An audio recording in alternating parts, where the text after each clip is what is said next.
Boa tarde. Boa tarde. Boa tarde para vocês. Tudo bem com vocês? Tudo bem com a família? Espero em Deus que sim. Hoje vamos saber a nossa entrevista com Israel Costa, né? Que faz um tempinho já que eu coloquei lá na página um pouco de Vera. E hoje nós vamos fazer a entrevista. Falei pra ele que eu já não ia entrevistá-lo mais. Meu Deus, mas aconteceu. Já ia excluir de lá, né? Porque que celebridade, gente, não tinha tempo. Verdade, né? foi um pouquinho difícil, mas aprove Deus que fosse hoje. Exatamente. Então nós vamos saber um pouquinho da história do Israel Costa. Fala pra mim, Israel, que idade você tem? Olha, eu tenho 29 anos, pela graça de Deus. Eu digo assim, Vera, que envelhecer é um privilégio, né? Sim. A gente tem vivido tempos tão difíceis como esse vídeo vai ir em meio a uma pandemia, exatamente, né? Vai ficar aí pra posteridade essa história. Sim. Então, com 29 anos, eu vivi esse momento da humanidade. Sim. E eu digo que envelhecer é um privilégio porque hoje existem tantas formas, né, da gente partir. E graças a Deus, olha eu aqui, né? Exatamente. A gente tá aqui. Exatamente. Aí você tem um projeto que chama? Eu Missionário. E como se deu esse projeto? É muito curiosa a história do projeto Eu Missionário. O projeto Eu Missionário é uma ideologia de levar a palavra de Deus sem placas de igreja. Porque eu acredito que Jesus, ele é um só. Sim. O que as religiões fazem é construir muros. E isso distancia pessoas, não une pessoas. Então o projeto Eu Missionário vai justamente para a rua, sair dessas 4 paredes, né, religiosa e tudo mais, levar a essência do amor de Jesus, que é aquela palavra de consolo, um hino que traz uma palavra de que, um hino que eu canto muito, vai passar, sabe? Essas palavras, vai dar tudo certo. E o projeto Eu Missionário nasceu de uma ligação, na verdade nasceu do coração de Deus, mas eu tinha um desejo no meu coração de ir para as praças cantar, porque eu nunca gostei da ideia de cantar só em 4 paredes. Sim. Porque eu acredito que quem já encontrou o rumo do hospital e já tá ali se consultando, já tá mais fácil, já tá com o caminho ali, né? A sua mercê. E eu queria levar essa esperança para quem ainda estava procurando esse hospital, que são as pessoas que estão lá fora, que não conhecem Jesus. E aí eu falei assim, não, eu tô cansado disso, eu quero ir pro meio da rua, eu quero ir pra uma praça. E nisso a gente começou um processo de procurar um som para cantar na praça. E a gente não conseguia. E eu falei assim, Deus, por que o Senhor não quer me dar essa estrutura de som? E eu nem sabia que Deus estava preparando algo muito maior. Então, para quem está assistindo esse vídeo, já fica essa palavra. No tempo de Deus, tudo se faz perfeito. Às vezes a gente pensa e sonha algo e Deus está sonhando algo poderosamente maior. E aí, depois de um longo processo de 2 anos com isso ardendo no meu coração, eu recebo uma ligação de um radialista muito famoso da nossa região, o José Roberto. E aí ele diz assim, Israel, eu tenho um trio elétrico e eu tava aqui pensando, você não quer subir em cima do trio e sair cantando pela cidade? Aí eu peguei e falei assim, Zé, é o meu sonho. Eu fiz o projeto Eu Missionário aqui em Horcolândia em meados de abril do ano passado, e depois daquilo a gente não parou mais. É um projeto novo. Eu digo que ninguém faz, né? E é muito ousado você sair falando de algo que nem todo mundo acredita. Sim. Né?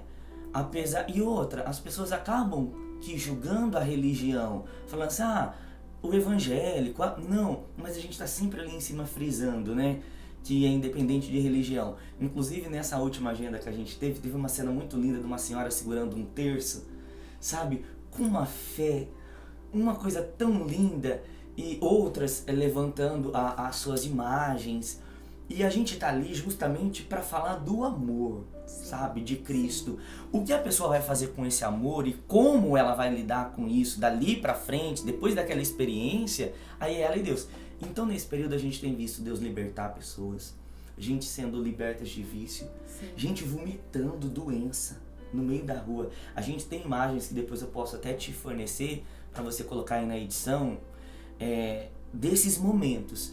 Então a gente percebe que além da sede, física, a fome física, existe uma fome espiritual gigantesca, assolando a humanidade. Sim, e assim nasceu o projeto. Assim nasceu o projeto.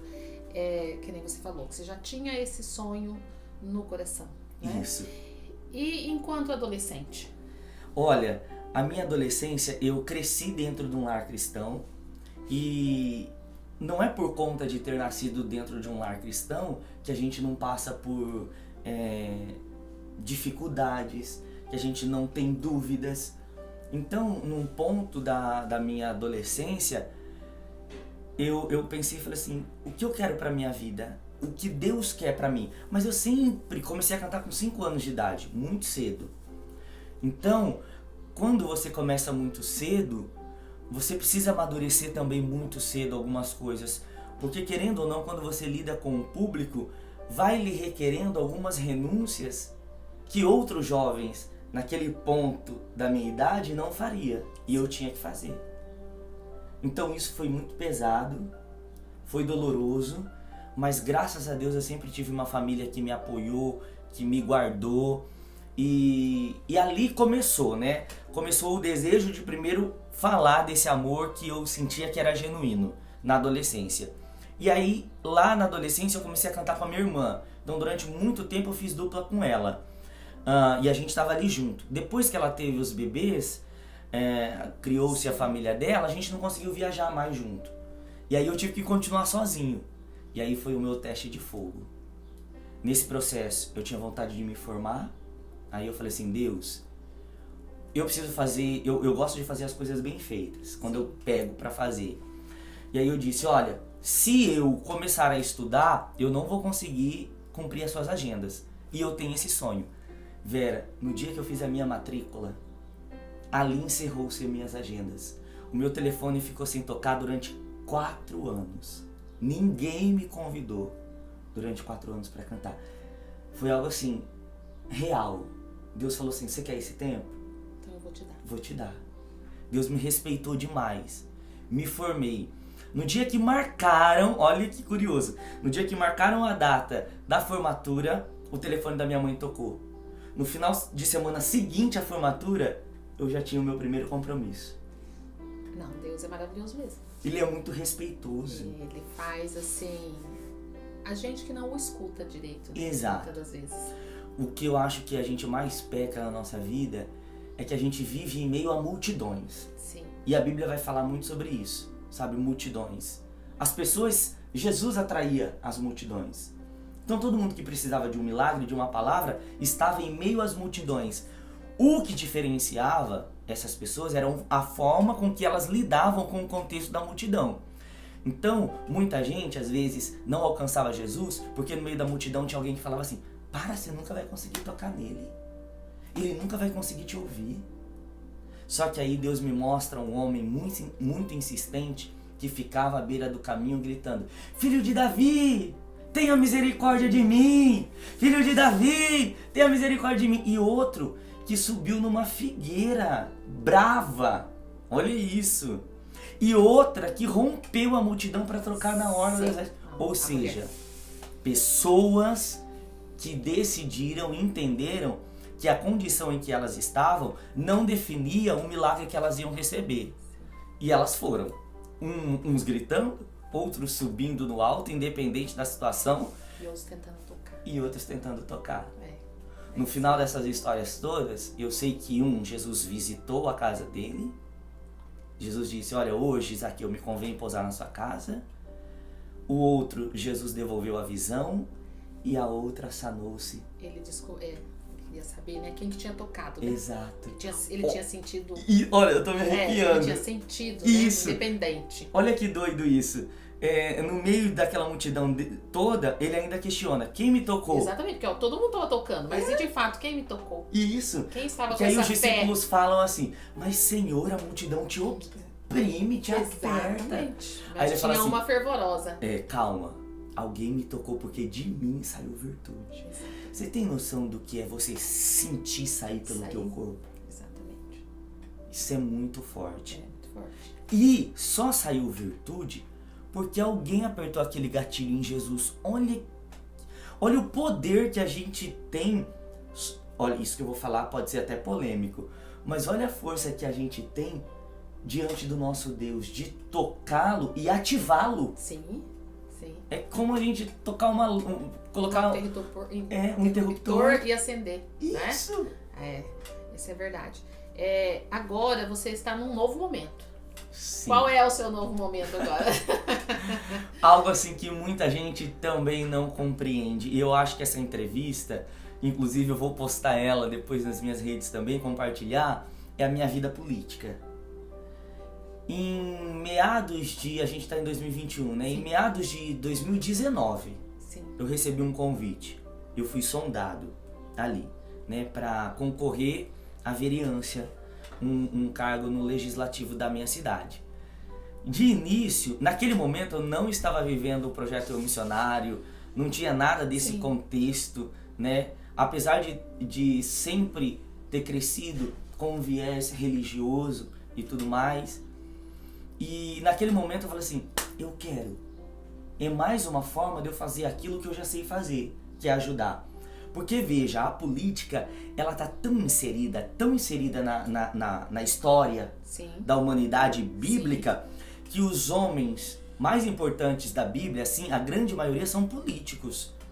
Primeiro, começa lá em Adão. E aí Deus fala assim, olha, você vai governar. É esse o termo que ele usa no original. Você vai dominar, governar a minha criação. Olha isso, ali ele já institui alguém para comandar tudo, para mandar, né? Naquela criação maravilhosa. Aí vem surgindo depois Moisés, um grande líder, vem José, um grande, enfim, Davi. E aí eu falei assim, não, Deus, eu preciso fazer com que o povo entenda que é possível, porque quando a gente se ausenta, alguém vai sentar naquela cadeira. E eu também não estou ali só para defender a igreja, mas eu estou ali para defender mediante os princípios que eu aprendi de que é correto e do que não é. A questão de um religioso ser político não é estar ali só para defender a religião, sim, a ideologia, né, cristã, seja ela católica, protestante ou o que for. Não é isso. A Bíblia é o manual da humanidade. Ali está o que é certo e o que é errado. Ali está, olha, não roubarás, não matarás. Então a constituição de quaisquer sociedade tem como coluna o que a Sagrada Escritura diz. Então a Bíblia não é um livro religioso somente, ali é um manual de vida. Sim. Seguindo isso, eu falei assim, tá bom, eu quero. Passou-se um tempo, o projeto começou a crescer demais, e aí eu comecei a ter muitas críticas das pessoas que disseram assim, não, então você não é homem de Deus, porque você quer se envolver na política e a política é suja. A política não é suja. A política, na sua essência, ela é maravilhosa. Sim, sim, ela tem um belo projeto. Exato. Política. Ela estende e ela dá sustento a quem precisa de apoio. Só que a politicagem é ruim. Então, a minha postura era, olha, eu serei político, eu não serei politiqueiro, né? E foi isso. Eu disse sim. Na minha campanha, eu não fiz campanha, fiquei quietinho, fazendo provas, sabe? Falei assim, olha, se alguém acredita naquilo que eu represento, ou se de fato Deus quer que eu esteja lá, eu estarei. Eu saí para fazer campanha, para entregar os santinhos, pelo menos, que era o mínimo para o pessoal ter o meu número, 5 dias. 5 dias foi a minha campanha. No dia 9, foi 9 de outubro? Acho que foi 9 de outubro. Tava meu nome lá. Como o vereador mais jovem da região. Da história do município de Herculândia. Exato, também. Né? E da região. Então foi algo assim, de primeira instância. Falei, uau, estou lá. E aí eu sabia que eu também já tinha me preparado, tinha estudado muito. E hoje a gente está no legislativo da cidade de Herculândia, uma cidade da qual eu tenho um carinho muito grande e falo sempre que eu tenho oportunidade. Sim, Herculândia também. Eu nasci aqui, nasci assim mesmo, eu nasci num bairro, ainda sou daquela de Parteira. Olha só! Eu sou daquela de Parteira, então eu nasci aqui mesmo, no bairro Ganheri, né? E também sou apaixonada. Exato. Eu já fui embora de Herculândia e retornei. Olha, chegou um momento da minha vida que eu falei assim, eu tinha sonhos, sempre tive, né? Eu acho que a pessoa, quando ela para de sonhar, a vida dela fica assim, Sim, sem brilho. sem cor. Sabe? E eu sempre tive sonho assim de ganhar e falar com as pessoas. E aí eu falei assim, poxa, será que Deus vai me encontrar aqui, nessa cidadezinha? E Deus me encontrou aqui, Sim. na rua Padre Anchieta. Né? Deus trouxe o olhar dele para esse pequeno menino, porque muita gente acaba me vendo no projeto Eu Missionário, acha que eu sou alto. Aí quando me vê eu sou baixinho e pequenininho. Então, Deus te encontra, seja lá onde você esteja, ou seja lá quais for o contexto que você está vivendo. Deus não se importa com o sobrenome da tua família, se é uma família influente, ou se a sua conta bancária tem muito dinheiro ou não. Deus se importa com a sua história. É a sua essência. Exatamente, com aquilo que você carrega aí dentro de você. Exatamente. Então, minha amiga, meu amigo, você que está aí nos assistindo, Jesus está te vendo e por isso você está assistindo esse vídeo. Exatamente. Né? Exatamente. Assim, eu sou também da seguinte opinião, que Deus é para todos. Exato. Independente de religião. E assim, eu lembro quando Israel foi cantar aqui a primeira vez, e eu falava ao meu marido, eu preciso ir assisti-lo. Porque eu gosto de ver ele falar. Vejo a história de vida. E você tem mais um pedaço na sua história que, não sei se você gosta de falar. Sim.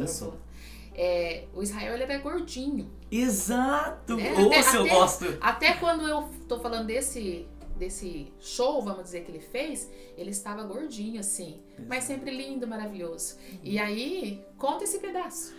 Olha, pra você ver como Deus é maravilhoso, Vera.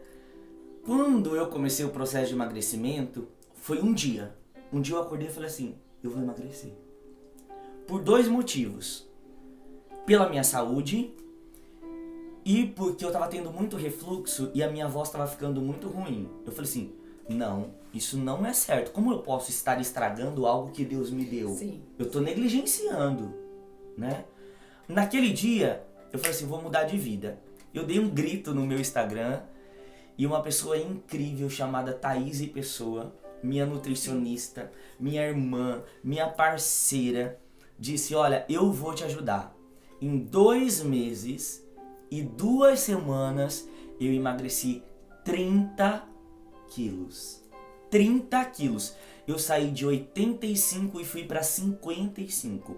Hoje eu tô numa média de 65, 60, 65. Eu fico ali. Porque quando eu emagreci muito também, eu fiquei muito ruim. Então, nem muito, né, lá e nem cá.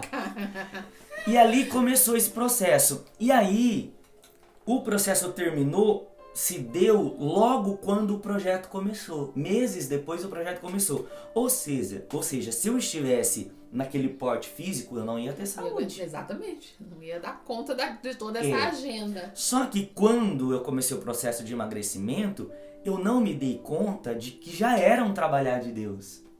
Então até nisso, Deus falou assim, olha, eu vou motivar ele de alguma forma, eu vou instigar ele, né?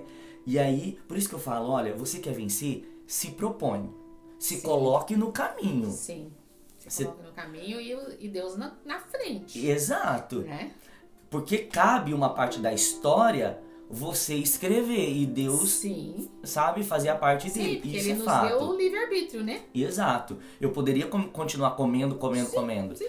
Mas aí eu escolhi e aí eu passei por esse processo de emagrecimento e tô assim hoje, com a saúde. Inclusive eu encontro a Vera caminhando. Exatamente, eu também caminho. Foi onde ela puxou minha orelha. Que eu não ia fazer mais a entrevista. Ela falou assim, Israel, não vou fazer mais. Exato. E aí eu caminho todo dia, tô ali sempre me cuidando. Pra quê? Pra que eu possa ter saúde. Porque quando eu emagreci, não foi estética, não foi beleza que eu ganhei vida. Sim. Deus me deu vida, juntamente com a Thaís. Então, é até um conselho para quem quer passar por esse processo de emagrecimento, porque muita gente tenta e durante o processo foi muito difícil. Porque tinha dias que eu caía, sabe? Que eu dava aquela recaída. Não vou fazer mais. Exato. Eu falava assim, não. Porque é tudo tão regrado, né? Exato. E eu falei assim, não, eu vou continuar. Então, a nossa vida também, cotidiana, é assim. Vai ter dias que você não vai estar legal, vai ter dias que a sua simpatia simplesmente não vai existir, seu humor vai estar zero, mas continue. Exatamente. Continue, Persista. porque maior é o processo. Eu entendi algo na vida, que a gente precisa perseverar. Perseverar é perseguir a verdade. Então, eu queria aquela verdade para minha vida. E eu entendi que ela era genuína. E aí eu persegui essa verdade e hoje eu tô vivendo ela. Então, não desista. Se você tá tentando emagrecer, ganhou um pezinho nessa semana, continue. Vai dar tudo certo. Vai dar tudo certo. Até depois, vamos ver se o Israel me manda umas fotos também de como ele era antes, Nossa, né? Esse processo. vai ser chocante. E como ele está hoje. Assim, Israel, agora eu quero que você deixe uma palavra. Uma palavra. Mensagem. Inclusive, eu vou até pegar aqui, ó, porque aqui é tudo no ao vivo. Vou pegar aqui a minha palavra, né? Tem um texto maravilhoso que Deus tem ministrado muito no meu coração, sobre a sabedoria. No livro de Tiago, capítulo 3, versículo de número 17, diz assim: mas a sabedoria que vem do alto é primeiramente pura, depois pacífica, gentil e fácil de ser invocada, cheia de misericórdia e de bons frutos, sem parcialidade e sem hipocrisia. Olha que coisa linda. Eu vou ler de novo porque esse texto ele é tão rico. Olha só, mas a sabedoria que vem do alto, ou seja, aquela que vem de Deus, e na nossa vida a gente precisa muito dessa sabedoria, sim, porque a gente é colocado em situações às vezes que a gente tem todos os argumentos para se defender, mas Deus quer o nosso silêncio. Sim. Para Ele justificar, para Ele falar ao nosso favor. E aí entra essa sabedoria, que é primeiramente pura, ou seja, sem filtros de ideologia. Sim. Sabe?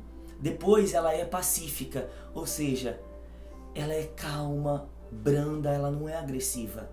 Aí ela é gentil, ela não agride as pessoas, porque muita gente fala assim, eu sou sincero. Só que a sinceridade dela machuca. Exatamente. Existe a sinceridade boa e o sincericídio, que causa o suicídio emocional em muita gente, né? Então, ela é gentil e fácil de ser invocada, ou seja, todo mundo tem acesso a essa sabedoria. Porque muita gente acaba espelhando em grandes homens de Deus, religiosos, que só eles têm acesso a esse trono. E o que eu faço na rua é justamente levar essa esperança de que o mesmo acesso que eu tenho, você também tem. A sua oração, ela vai ser ligada num telefone, vamos dizer assim, de forma figurada, ela vai fazer a mesma chamada que a minha faz, ela vai cair no mesmo ramal que a minha, né? E aí ela continua dizendo, é fácil de ser invocada, cheia de misericórdia e de bons frutos. E é aqui que me chama a atenção, porque às vezes uma árvore pode ser confundida com a outra pelas suas folhagens. Sim. Mas o fruto não. O fruto não. O fruto não. A sua essência não. Não. Então, o fruto é que dá identidade, né? Às vezes a gente olha, por exemplo, uma planta de limão e uma planta de laranja, gente, é muito parecido. Veja os pés de manga, às vezes são muito parecidos. Sim. Só quando aparece o fruto, a gente vê que é diferente. Essa é a manga Palmer, essa exatamente. Sabe? Tudo uma mangueira, mas cada uma que o seu... Exato. E aí essa sabedoria, ela dá bons frutos, sem parcialidade. Ou seja, ela não faz acepção. Exatamente. Ela não julga. Só para um, né? Exato. E sem hipocrisia. Ou seja, não adianta eu falar uma coisa e não viver ela. Exatamente. Então essa sabedoria, ela precisa ser praticada diariamente. E é isso, essa palavra que eu quero deixar para o teu coração. Seja sábio. Saiba, peça a Deus A sabedoria para entrar, para sair. A sabedoria de se calar e o momento de falar. E eu sei que Deus vai te inspirar. Eu sei, porque o nosso coração, quem tem a chavezinha lá para abrir é só Ele. Por quê? Porque Ele é um engenheiro e Ele sabe como Ele nos criou. E existem dores que a gente não quer compartilhar. Existem dores que nos machucam tanto que a gente não quer contar, mas Deus vê. Por isso que eu sempre digo no projeto Eu Missionário, a dor da alma, o raio-x não vê, a tomografia não mostra, mas os olhos de Deus, e a Bíblia diz que a divisão da alma, Ele pode enxergar. Então Deus tem acesso aonde ninguém mais tem. Sim. Então descansa, que Ele está cuidando. Muito obrigada. Foi maravilhoso, né? Espero que vocês também tenham gostado. Curtam lá no meu canal. Se inscrevam no meu canal, você que ainda não se inscreveu. Sim. Dê o seu like, ative o sininho lá. E vamos ficando por aqui. Que o Senhor nos abençoe. Que o Senhor abençoe a sua casa, abençoe a sua família. Beijos para todos vocês. Até, pessoal. Deus abençoe.